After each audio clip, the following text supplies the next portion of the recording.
There can no longer be any doubt that we're dealing with some form of malignant insanity. A monster is abroad. Every cut is given with the unerring precision of the slaughterhouse. The police must find for us one of the most extraordinary monsters known to the history of mental and spiritual disease. You are now entering London's East End to experience the Autumn of Terror. Please note that this episode contains adult themes and descriptions of violent crimes which may not be suitable for all audiences. The use of the term prostitution is in no way intended to cause offence, but it will be used in this series for historical accuracy, as that is what it was referred to back then. Primary sources have been used as much as possible. This series has been created with the utmost respect for the victims in mind.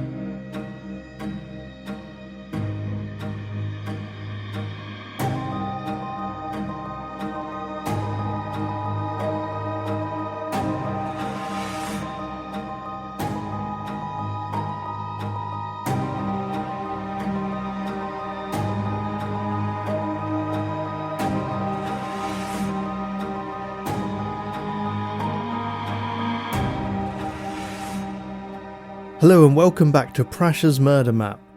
This is episode 3 of the Jack the Ripper mini-series.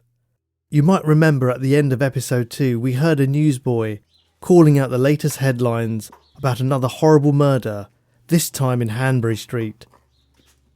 It's Saturday, 8th of September 1888, just a day after the funeral of the Ripper's first canonical victim, Polly Nichols, who was viciously killed and eviscerated.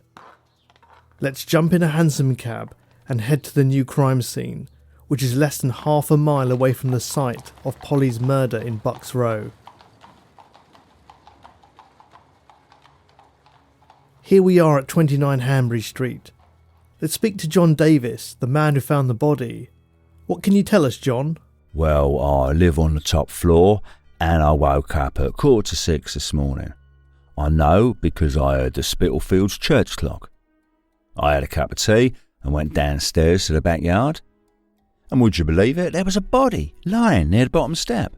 I see. What did you do next? I went to fetch a bobby. He came about 10 minutes later. Inspector Chandler, his name was. There was crowds of people around the house by that time. They must have heard the news. Thanks, John. One of the many people thronging to hear the latest grisly news was Mrs. Harriet Hardiman, who lived on the ground floor of number 29 and ran a cat's meat shop, which is meat for cats to eat, not meat made from cats. But some people did buy it for themselves as it was so cheap. Mrs. Hardiman had heard a commotion and sent her son to investigate. He returned a few minutes later with disturbing news. Don't upset yourself, Mother. It's a woman been killed in the yard. Others were far from upset, and tenants of 29 Hanbury Street, with windows overlooking the backyard, charged curious sightseers a few pennies to gawk at the spot where the murder occurred. It beggars belief to us today that people would flock to view a horrific crime scene, perhaps even see the mutilated corpse if they got there early enough, and then go home for breakfast without a second thought, but unbelievably, this ghoulish tourism was common in the Victorian era. Before we go into the specifics of the murder and mutilation, I'll describe the scene. 29 Hanbury Street was owned by a woman called Amelia Richardson, who ran a packing case business in the cellar and shared a room on the first floor with her 14-year-old son. The other rooms were rented by various different residents. There were 8 rooms with a total of 17 people living in the building, but by the standards of the time, this wasn't considered overcrowded. It was in one of the better parts of Whitechapel, and most of the residents had regular jobs, except for an elderly widow who Amelia allowed to stay out of charity even though she couldn't pay. There was only one door into the building, which opened into a narrow passageway, about 20 feet long but just 3 feet wide, leading to a staircase and continuing along to the back door. There were 3 stone steps down to a small square backyard with an outside lavatory in the top right hand corner. Both the front and back doors were kept unlocked, as many houses were, because there was nothing worth stealing. There were other houses on either side of number 29, with adjacent backyards, and there was no way in or out except through the house, as the yard was completely enclosed by thin fences around 5.5 feet tall. The wounds on the body were more severe than those seen on Polly Nichols at Bucks Row just over a week before. This is the report by Inspector Chandler of H Division. I went to 29 Hanbury Street, and through the passage into the yard I saw the body of a woman lying on the ground on her back, parallel with the fencing dividing the 2 yards. The deceased's legs were drawn up, and the clothing was above the knees. A portion of the intestines, still connected with the body, were lying above the right shoulder, with some pieces of skin. There were also some pieces of skin on the left shoulder. I sent for the divisional surgeon, Mr. Phillips, and saw that no one touched the body until he arrived. After the doctor examined the body and it was removed, I found in the yard a piece of coarse muslin, a small tooth comb, and a pocket hair comb in a case lying near the woman's feet. A portion of an envelope was found near her head. It contained 2 pills. The victim was described as 5 feet tall with blue eyes, dark brown wavy hair, a pallid complexion, excellent teeth with just 2 missing, strongly built but undernourished, and suffering from a disease of the lungs and brain tissue. This could have referred to TB or perhaps syphilis, and the doctor who did the post-mortem, George Baxter Phillips, stated that had she not been murdered, she would have died imminently of her illnesses. She was wearing a long black coat that came down to her knees, a black skirt, 2 bodices, 2 petticoats, lace-up boots, red and white striped woolen stockings, a large pocket worn under the skirt and tied about the waist with strings, which was empty, and a red and white neckerchief. Marks on her fingers showed she'd been wearing 2 brass rings, but these had been stolen, presumably by the murderer, as a grim memento. At 11:30 a.m, a friend of the deceased woman identified her at the mortuary. The victim's name was Annie Chapman. This is her story. She was born Annie Eliza Smith in Paddington in September 1841, but her exact date of birth is unknown. She had 4 sisters and a brother, all younger than her. Her father was a soldier, but later entered domestic service as a valet.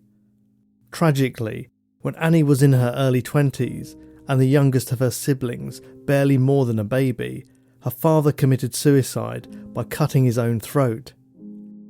It's impossible to imagine the effect such a traumatic death would have had on the children. By that time, Annie had moved out of the family home and was following in her father's footsteps, working as a domestic servant. In May 1869, aged 27, Annie married another servant at her workplace, a coachman named John Chapman, and they lived in Windsor together. They had 2 daughters and a son, but sadly one of the girls, Emily Ruth, suffered from seizures and died of meningitis aged just 12. Their son was disabled and was sent to live in a special home. In those days, domestic servants weren't usually allowed to marry or have children, so John and Annie must have been liked and trusted by their employers to have won this privilege.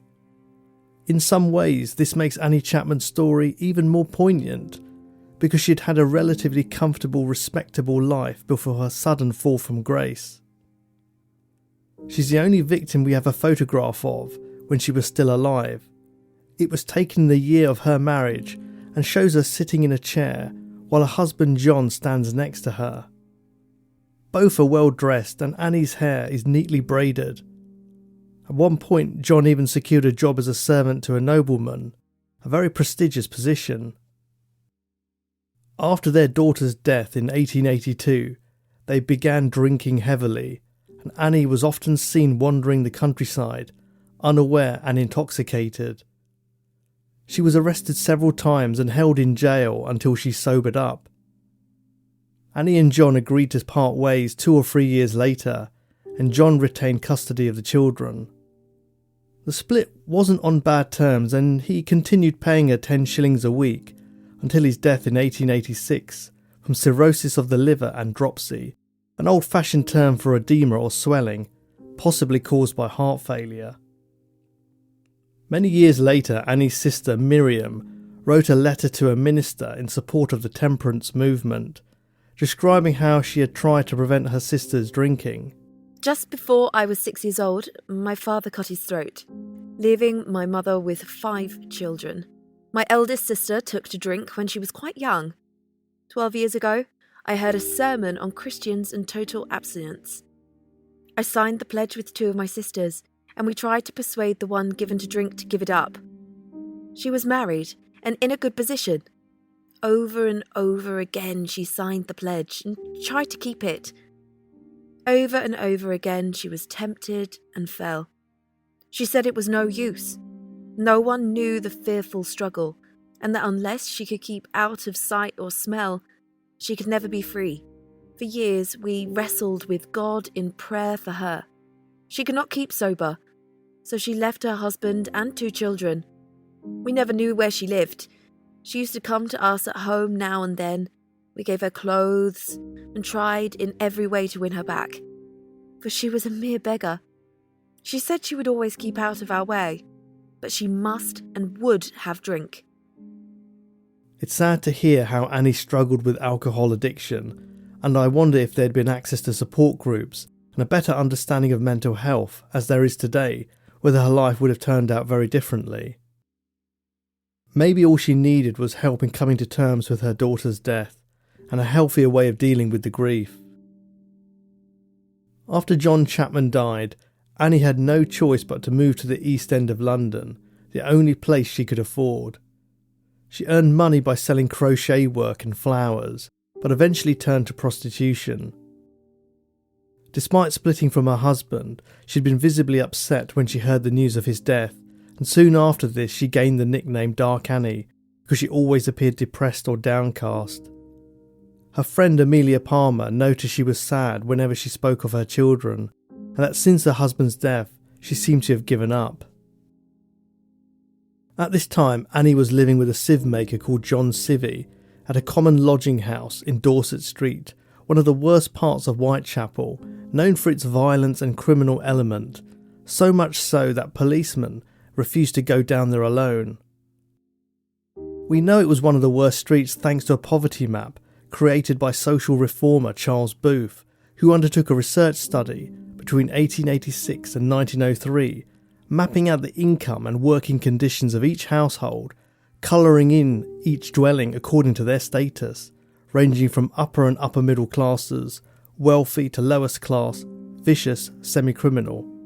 Sadly, Dorset Street was one of the latter. As soon as Civvy heard about John's death, he left Annie, probably because the weekly 10 shillings stopped coming in. In August 1888, just weeks before she was murdered, Annie bumped into her younger brother Fountain Smith on Commercial Road. She told him she was struggling financially, and he gave her 2 shillings. That was the last time he ever saw her alive. That year, Annie was in a relationship with Ted Stanley, a bricklayer's mate known locally as the pensioner. This wasn't because of his advanced age, as he was only 47, but because he was drawing a military pension under false pretences, claiming he'd been in the army. By now, Annie had started practicing sex work to keep a roof over her head. By the time of her death, she was living at Crossingham's lodging house at 35 Dorset Street. Crossingham was the name of the owner, who also ran several other lodging houses, but this one had room for around 300 people and was managed by a man called Timothy Donovan.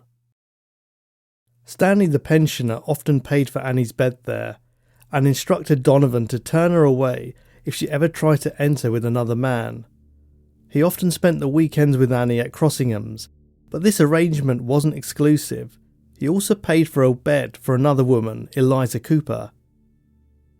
At the end of August 1888, Annie and Eliza got into a fight over a borrowed bar of soap. Can I have the soap back now, Annie? I will see you by and by. The discussion continued the next time they saw each other. Perhaps you return my soap now. Here you are. Go and get a halfpenny with the soap with this. But the argument wasn't over and continued in the Britannia public house, known as Ringers, on the corner of Dorset Street and Commercial Street. Annie slapped Eliza in the face. Think yourself lucky I don't do more. In return, Eliza punched Annie in the left eye and breast. On 4th of September, Amelia Palmer ran into Annie and gave her 2p, and she said she wasn't feeling well and hadn't eaten or drunk. Annie said she was going to the casual ward, a part of the workhouse where the homeless could stay for one night in return for hard work. On Friday, 7th of September, Amelia and Annie crossed paths again in Dorset Street. Hello, Annie. Are you going to Stratford today to look for clients? No, I'm feeling too ill to do anything much today. A few minutes passed and Amelia came back again. Are you still not moved? It's no use my giving way. I must pull myself together and go out and get some money, or I shall have no lodgings. She didn't have any luck because at 11:30 p.m, she returned to her lodging house and sat in the kitchen for a while. A male lodger shared a pint of beer with her, then Annie left around 1 a.m. to get some food. She returned at 1:30 with a potato. Donovan, the lodging house manager, soon came in. Have you got your DOS money for tonight? I haven't sufficient money for my bed. Don't let it. I shan't be long before I'm in. You can find money for your beer, and you can't find money for your bed. Never mind, Tim.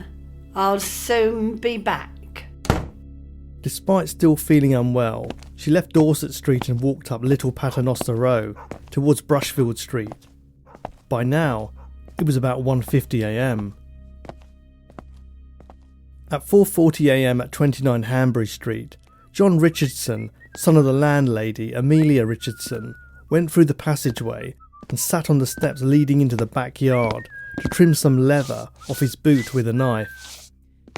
He didn't live there but regularly went to the house to check on the cellar, which had been broken into before.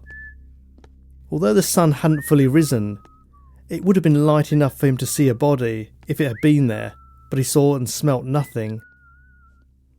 At 5:15 a.m, witness Elizabeth Long saw Annie with a man just outside 29 Hanbury Street. She heard the man say, "Will you?" and Annie replied, "Yes." She described him as dark, about 40 years old, a little taller than Annie, and wearing a brown deerstalker hat. If you're not sure what a deerstalker hat looks like, just imagine Sherlock Holmes. Some sources say Long thought the man looked like a foreigner, although she only saw him from the back. Others say it was his accent she described as foreign. This was the last time anyone saw Annie Chapman alive. Sometime between 5:15 and 5:20, carpenter Albert Kadosh, who lived next door at number 27, went into his backyard to relieve himself in the lavatory. He had a urinary tract infection, so he went twice in about 5 minutes. On the first occasion he heard a woman saying no, and the second time he heard something fall against the fence. He thought little of it, as the backyard of number 29 was often used by prostitutes, although the owner, Mrs. Richardson, vehemently denied it. By now, the sun was up, and had Albert looked over the fence, he would almost certainly have seen the face of Jack the Ripper. There was some controversy over the timings, as Elizabeth Long originally put her sighting of Annie and the man at 5:30, as she had just heard the church clock chime. But matching up the events in Kadosh's statement, it was most likely the 1/4 chime that she heard. We have to remember that people around Whitechapel wouldn't have been wealthy enough to own watches, so they had to rely on church clocks, and sometimes they ran a few minutes fast or slow, so it's difficult to be exact. Now, I'm going to go and see the coroner and ask if he'll mind if we listen in on the inquest while he interviews police surgeon Dr. George Baxter Phillips. Wait here for a moment and soak up the ambience.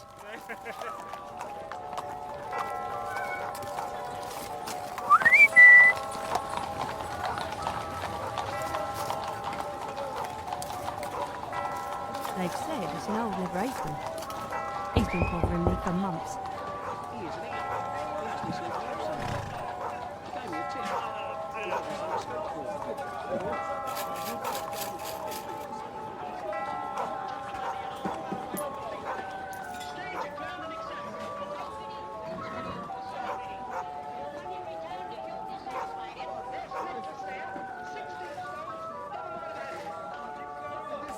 I don't suppose I'll live that much longer.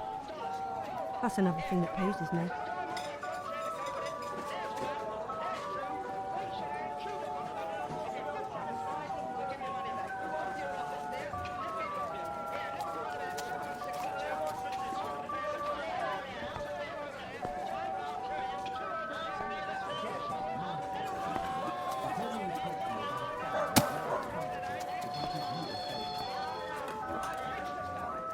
Have you heard there's been another one? Where? Down Hanbury Street. Police say she was gutted like a fish. Thanks for waiting. The coroner's agreed, so let's go in and hear some of the proceedings. But be warned, it's not for the faint-hearted. The body of the deceased was lying in the yard on her back, on the left of the steps leading from the passage. The face was swollen, and the tongue protruded between the front teeth. The small intestines and other portions were lying on the right side of the body, on the ground above the shoulder, but attached. There was a large quantity of blood, with part of the stomach above the left shoulder. The throat was dissevered deeply, the jagged incision reaching right round the neck. On the back wall of the house were patches of blood, and on the wooden fence were smears corresponding to the deceased's head. I believe breathing was interfered with before death, and death arose from failure of the heart's action, due to the loss of blood caused by the severance of the throat. I believe the killer took hold of her by the chin, then commenced the incision from left to right. Was the instrument used at the throat the same as that used at the abdomen? Probably. It must have been a very sharp knife with a thin, narrow blade, at least 6 to 8 inches in length. Is it possible that any instrument used by a military man, such as a bayonet, would have done it? No, not a bayonet. You might remember that the doctor who examined Martha Tabram's body back in early August believed that the final one of the 39 stab wounds on her body might have been made with a soldier's bayonet, hence Dr. Phillips' question. Would it have been such an instrument as a medical man uses for post-mortems? The ordinary post-mortem case does not contain such a weapon. Would any instrument that horse slaughterers employ have caused the injuries? Yes, well ground down. Would the knife of a cobbler or of any person in the leather trades have done? I think the knife used in those trades would not be long enough in the blade. Was there any anatomical knowledge displayed? I think there was. Phillips' post-mortem report provided even more ghastly detail.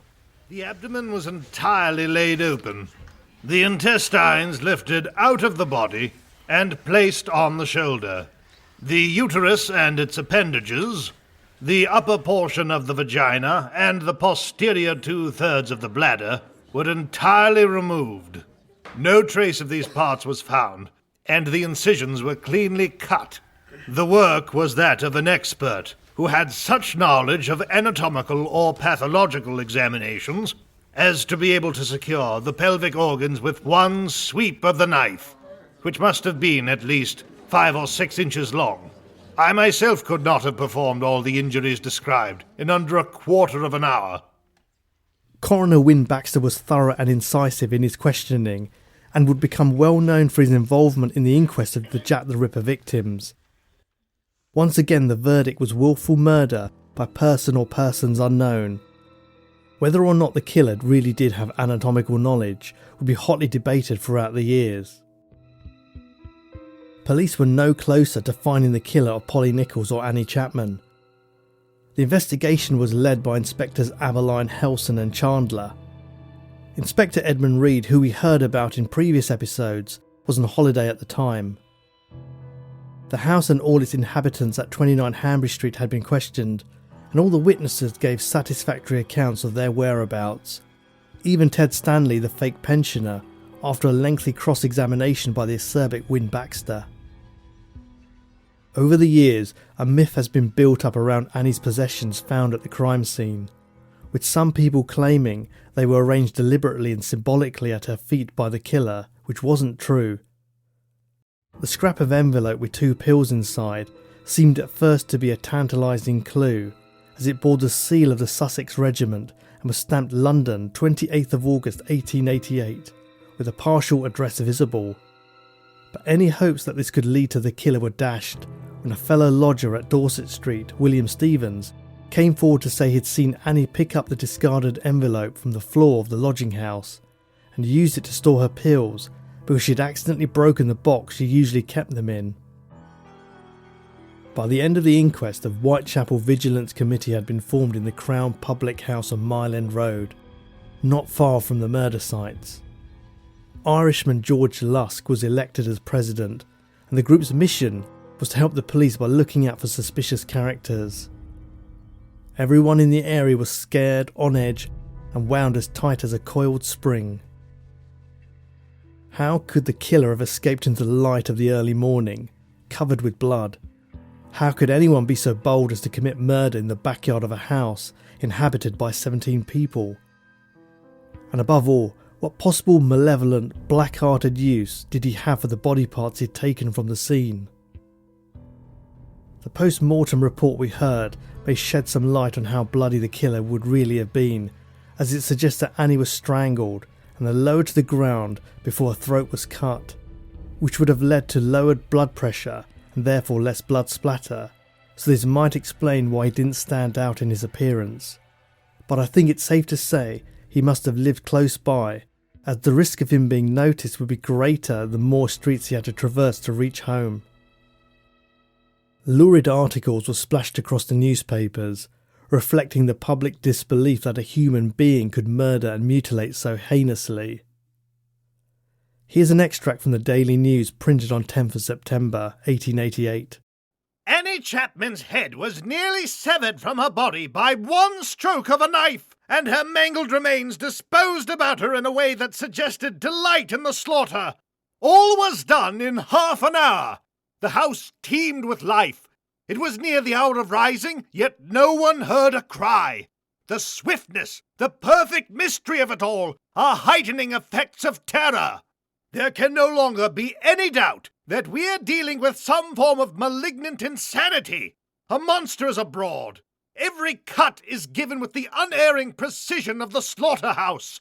The police must find for us one of the most extraordinary monsters known to the history of mental and spiritual disease. The public are looking for a monster, and in the legend of Leather Apron, they seem to be inventing one to look for.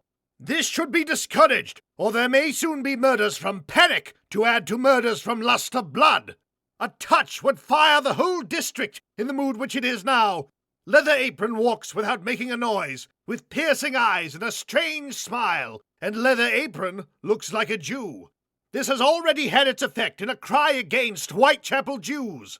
Already, as our column shows today, the list of savage assaults in the neighbourhood has increased alarmingly. Every man who can say a reasonable word ought to say it, or worse may follow. This paper was right to advise against spreading rumours. Early police inquiries had turned up a possible suspect in the shape of a man known only as Leather Apron.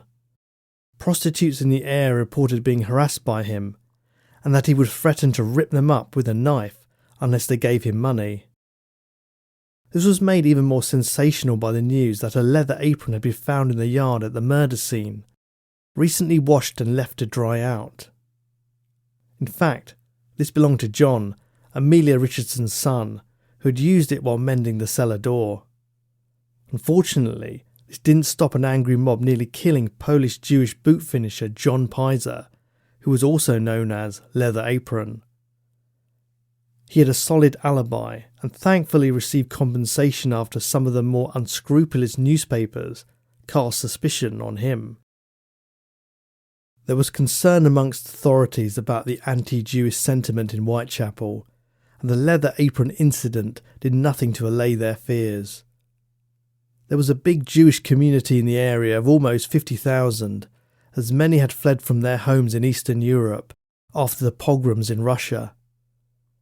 They were scapegoated for the assassination of Tsar Alexander II and often found their way to the East End of London thanks to its proximity to the docks. Many were successful business owners, butchers, bootmakers or various other professions, but the influx meant worsening overcrowding in Whitechapel and Spitalfields, which increased conflict and provoked anti-Semitism. At this time, the East End was near boiling point, and senior police officials feared imminent civil unrest if a relation between Jews and non-Jews broke down further. And painting a shadowy, monstrous picture of the murderer as a Jew wasn't going to help. The idea that the Whitechapel murderer was Jewish would pervade popular thought for the next century. But this may not be the truth at all, and we'll explore this in more detail in episode 7 of this mini-series, when we tackle the colourful cast of suspects. Annie Chapman was buried on 14th of September 1888 at Manor Park Cemetery in Forest Gate in a private ceremony attended only by her family. Today, the site of her grave is completely lost because the plot has since been used to bury new bodies twice over. Her 2 surviving children were cared for by relatives, having tragically lost both their parents at a young age.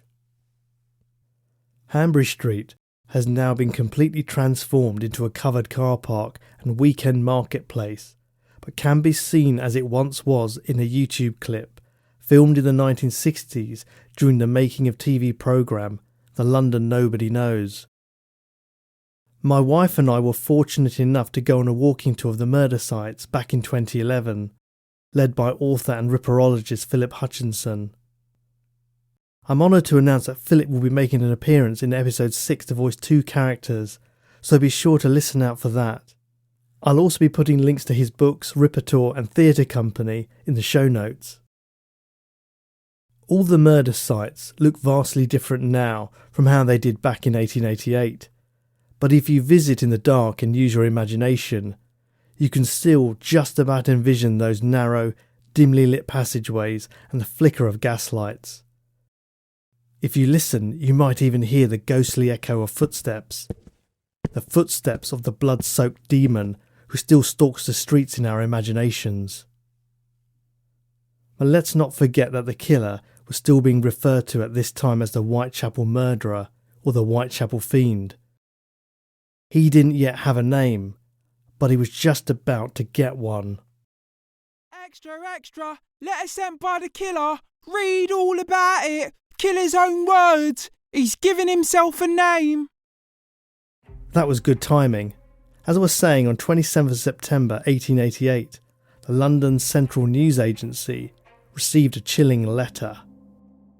Dear boss, I keep on hearing the police have caught me, but they won't fix me just yet.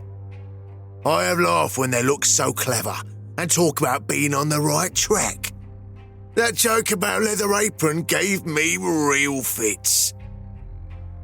I am down on whores, and I shan't quit ripping them till I do get buckled. Grand work the last job was. I gave the lady no time to squeal. How can they catch me now? I love my work, and I want to start again.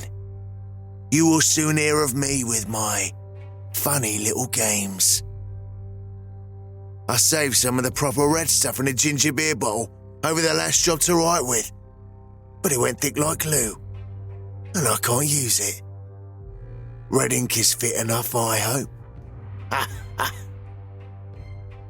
The next job I do, I shall clip the lady's ears off and send them to the police officers just for jolly. Wouldn't you? Keep this letter back till I do a bit more work, then give it out straight. My knife's so nice and sharp. I want to get to work right now if I get a chance. Good luck. Yours truly, Jack the Ripper. Don't mind me giving the trade name. Wasn't good enough to post this before I got all the red ink off me hands. curse it. No luck yet. They say I'm a doctor now. Ha ha! Thank you for listening to part 3 of this Jack the Ripper mini-series. If you enjoyed it, please consider taking the time to leave me a review and feel free to get in touch with any comments or suggestions. This podcast is completely independent and I do all the research, writing and editing myself with help from my wife, with an amateur setup literally in our spare bedroom at home. It's costly to produce, so any support you can give me via one-off donations via PayPal or as a Patreon supporter are greatly appreciated. Patreon supporters can access this entire mini-series already, so you don't have to wait for the next episodes to come out, and there is access to other random bonus content with more rewards coming soon. Links are in the show notes. Thanks everyone for your support. Join me again next time as the Autumn of Terror continues with the much disputed double event. Were both these murders really the work of the same man? Until then, take care everyone.